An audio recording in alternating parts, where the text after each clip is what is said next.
Okay, welcome everybody. My name is Chris Linford. I'm the CEO of Oozle Media. We're excited to bring you this webinar. Actually, we were just talking, well, Chelsea, scoot on in here, come on. We were just talking about movies. You just saw, what was it called, Old? Yeah, it's called Old. I don't really know how to describe it. It's a strange idea of a movie. The M. Night Shyamalan? Yeah. I guess he's hit or miss. I liked some of his other movies. Science was one of my favorite movies ever. Chelsea's not a fan, everybody. So Sorry. Okay, so obviously today's webinar is on some updates for the ads industry, Apple's privacy policy and their updates and how it's going to impact paid ads. It's kind of a big deal. It is a big deal in our world. So we're happy to share with you all of the updates and what you can do about it. Let me just first introduce Chelsea to everyone. So Chelsea joined the Oozle Media team with a specialization in Facebook and Instagram ads. And since then, she has branched into the realm of LinkedIn and Google ads. So while continuing to guide clients to success on social media, Chelsea has a history of working with both healthcare and in the education sector. Now she's adding a third industry to her expertise, which is home services. That's right. Chelsea is a BYU alumna. So Go Cougs. I'm wearing red, so I'm a Ute. That's okay. We're still friends.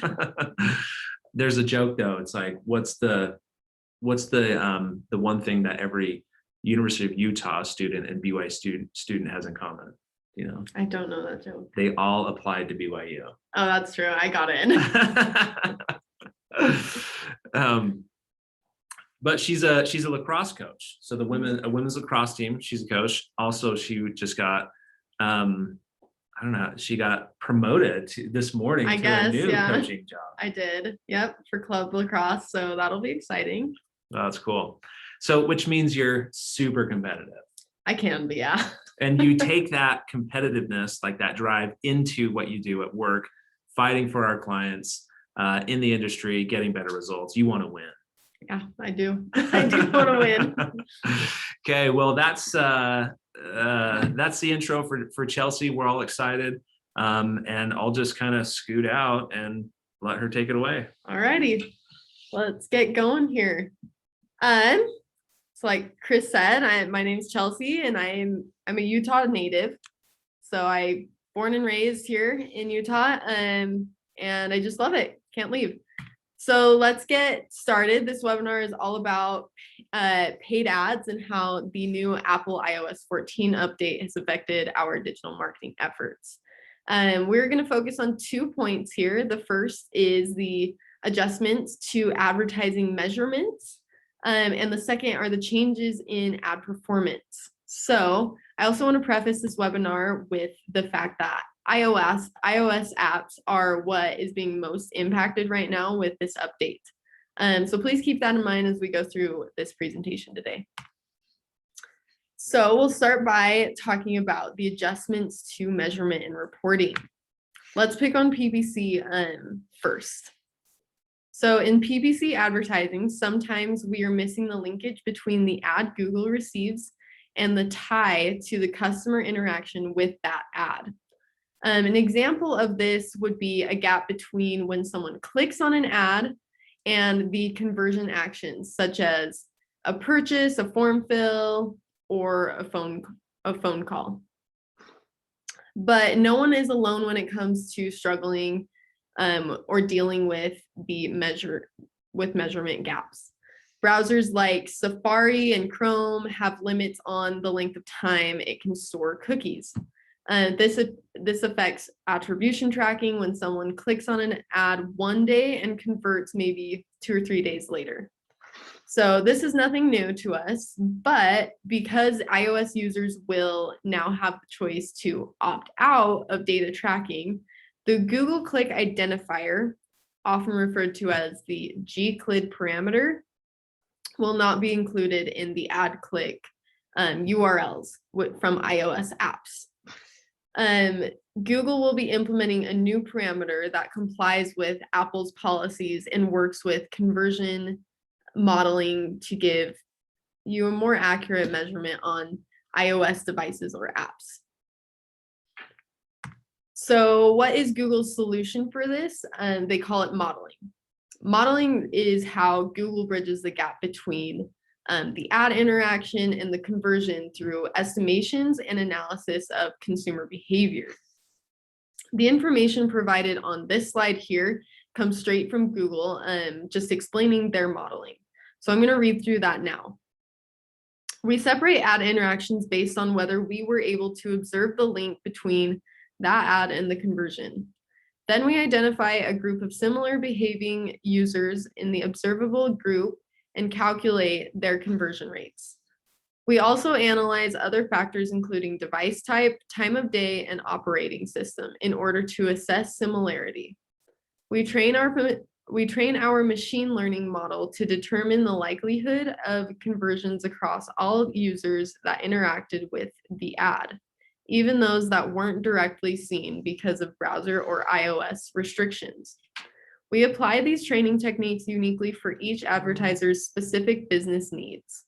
Then we validate that our models are representative by leveraging data from other calibration signals, such as historical conversion trends. So modeling helps with better reporting, but it also helps with better campaign optimizations. For example, we use smart bidding every once in a while to help with that. Okay, let's switch gears and talk about the social side or the Facebook side of what is happening here.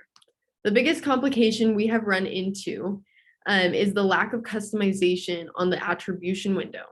The attribution window is a time frame of which conversions can be attributed to our ads.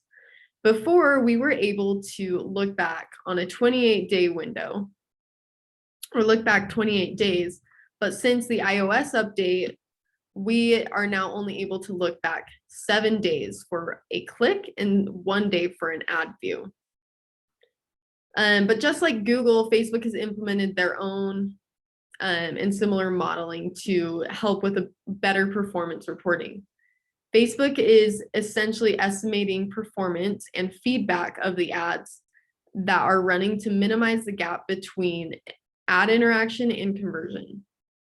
But what does this exactly mean? It means we are only able to report on metrics at a 7-day attribution window. Oozle Media used to offer reporting on what we called assisted leads. Because the 28-day window is no longer available, we cannot offer this in our reports. Reporting breakdowns will also no longer be available. Although through modeling, we can bridge the conversion tracking gap, it cannot help to identify who those people are necessarily, or their behaviors, such as gender, age, region, and placement, or their interests as well. So moving on, let's get into what you guys are most concerned about. How is the iOS update affecting our performance? While neither platform has really necessarily been able to gather enough data yet to fully perform a valid study on this, we can talk about what they have predicted and to see if it has come to light yet. So starting with PPC again, fortunately, paid search is not a huge, has not seen a huge impact from the iOS 14 update, other than their new measurement changing with modeling. Because search engine browsers are not necessarily app-based, you won't see the iOS 14 privacy prompt pop up on these in these places as much. The thing with paid search is that people are actively looking and searching for the keywords that we are bidding on. So in a way, they're looking for us. However, if we take a look at display and YouTube, these networks are going to see a greater impact in the PPC world. Display and YouTube campaigns use more narrowed and specific audiences, such as custom intent, remarketing, and in-market audiences. These audiences are built based on people's search history and their interests.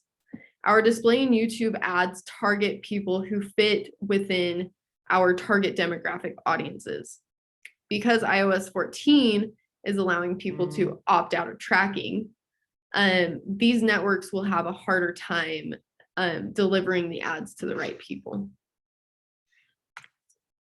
All right, let's go back to the social sides of things. Most social media users consume their media through mobile apps, right? Facebook, Instagram, Snapchat, Twitter, TikTok, you name it. These apps, if used on an Apple device, will require the user to either opt in or opt out of that privacy prompt. As we know, social media paid advertising is not search-based. This advertising is very dependent on consumer data by following their online behaviors and social listening.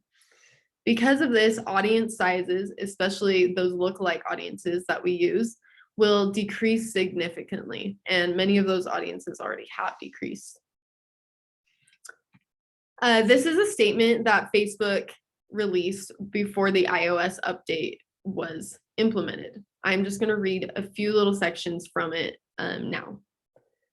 Our studies show that when running ads on the Facebook family of apps to drive sales on their websites, small businesses saw a cut of over 60% of their sales on average for every dollar they spent when they weren't able to use their own data to find customers on Facebook. We don't anticipate the proposed iOS 14 changes to cause a full loss of personalization, but rather are a move in that direction. Hopefully, this statement gives you a better idea of where Facebook stands in this situation and what they believe might happen in the near future moving forward. So because social ads are what will be most affected by this update, here are a few steps that we can take to make sure that we're doing everything we can moving forward to get the best results possible considering these circumstances. The first step we need to take is making sure that our website domains are verified. Second is event prioritization, our conversion events, our page view events, whatever that might be. Third is that we need to make sure that we're strategically planning. Implementing full funnel marketing is going to be super important during this time. So starting with the top of the funnel campaign with the reach campaign, mid funnel, traffic campaign, and lower level campaigns for our conversions.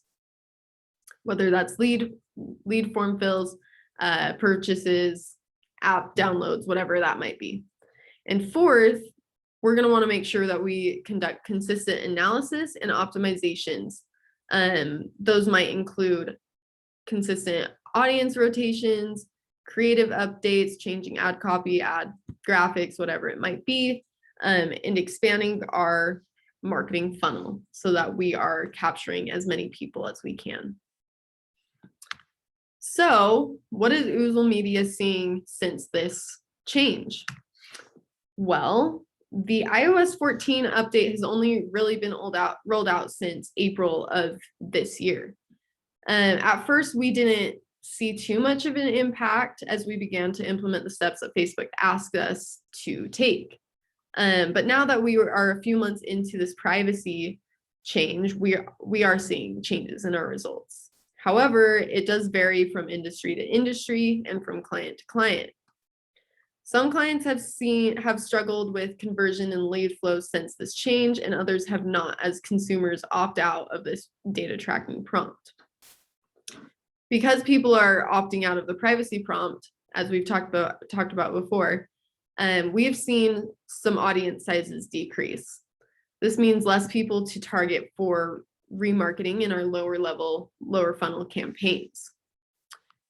And lastly, reporting has changed quite a bit. As we mentioned earlier, Oozle Media used to offer reporting on what we called assisted leads. There is no longer an option to report on assisted leads due to the attribution window change. The attribution window change will also miss leads that should be attributed to Facebook to Facebook ads, but do not fall within the specific window time frame, or modeling cannot bridge that data gap. Facebook reporting also will now see a 3-day delay on tracking conversions to ensure higher accuracy. And so some conversions, you might see them reported in the next month if they were converted at the end of the month prior. So that's what that kind of means. But we at Oozle just want to make sure that you all know, just because we can't report on all of the conversions, that doesn't mean they aren't happening. And that's very important to note. But what else is happening? iOS 14 isn't the only thing happening affecting our ads here. If you guys didn't know, it couldn't have come at a worse time, right? There's so much more affecting the performance of these ads right now, especially for our schools. Things in our society are changing again, but they're not quite going back to how they were before everything started up. We were slowly coming out of the pandemic, but the new Delta variant is changing COVID protocols once again. Before the recent uptick in COVID cases, interest in travel was very high. It still is very high. That hasn't changed. The need for normalcy and social interaction is and was in full swing. People want to go out and they want to spend time with their friends and family. And speaking specifically for schools, people aren't thinking too much about how to move on with their future. They want to make up for lost time from this pandemic. And they're looking forward to new experiences such as traveling, trying new hobbies, making new friends, and just creating new memories. And lastly, it's been summer. Summertime is always hard for schools. We always see a decrease in lead flow there. And it's just people aren't at their computers as much, especially this year, as they were itching to get out of their homes. And so as we kind of wrap up this webinar, I just want to remind everyone that we are here presenting this information to you because we at Oozle want to be as transparent with you as possible. And we will continue to relay more information and updates as we get them. So now that we've kind of wrapped up, we can get into a little question and answer. And Steiner will help me out with that. Yeah, so we have a couple of questions. And if you have any more, feel free to throw them in the chat right now. But I wanted to ask a couple things. First was, you mentioned a full funnel approach to something being really important in response to the iOS update. Why do you think that full funnel approach is so important in this case? It's important that we gather as many people in our audiences as possible. If we start with a full funnel, with a top of funnel reach campaign, that's our broadest audience, right? We want to fill that audience with as many people as possible. And with this update, we're not able to pinpoint and target the exact people that we want necessarily in our lower level campaigns. So creating that bigger audience at the top is going to help us as we funnel them down into our conversions campaigns. Cool. So I think you maybe touched on this as well, but could you clarify a little bit more? I think you said at one point that these larger platforms like Google and Facebook aren't yet certain around the impact these changes have had. Why do you think that is? I actually spoke to a Facebook representative not too long ago, and he let me know that there just hasn't been enough significant data gathered yet to fully perform a study that they'll feel confident in presenting. So I'm assuming Google is very similar in that way. But if you think about how big the Facebook network is, and it's only been a few months since this has been rolled out, there will be some time that they need to gather that information, really understand what is being affected here. Yeah, and to sort of maybe add my own spin to that answer, you talked about the different changes we've seen in seasonality and the differences with COVID protocols and the differences in what people are looking for these days. All of those things make it a little bit more tricky to tease out the cause and effect of the iOS update by itself or in conjunction with these other things that are happening. So it might just be a matter of more time before some of that, I think, can be teased out. Yep. Cool. So one more quick question then for you. Oh, where did it go? Okay, sorry. At some point you said that conversions are still happening, even though we're not able to report on them. Could you clarify that a little bit more as well? What do you mean by that? Yes, like we talked about before, there's this gap between the interaction and the conversion that's actually happening. And Facebook and Google are doing their best to connect that gap through estimations and whatnot. And we can still, sometimes we still receive a pixel fire, but we're losing UTMs on the back end. But I mean, those conversions are still there. They're just harder to attribute to the Facebook and Google platform. And part of that is because of the attribution window, right? Yes. We're not able to look back quite as far and attribute those previous clicks to the conversions that are still happening. So great. Well, I think that's it for our Q&A. Awesome. So yeah. Awesome. Well, we'll wrap this up. If you guys want to reach out, if you have any questions, my email is right here. You can definitely get in contact with myself. Chris, did you have anything else to say? Sure. So as always, we record these webinars and we will send out the recording. You can also get the slides for this on our website, but we'll send that link out so you can get the slides and watch the recording of this webinar on our website. So thanks for joining us, everybody. We're going to sign out and we'll talk to you later.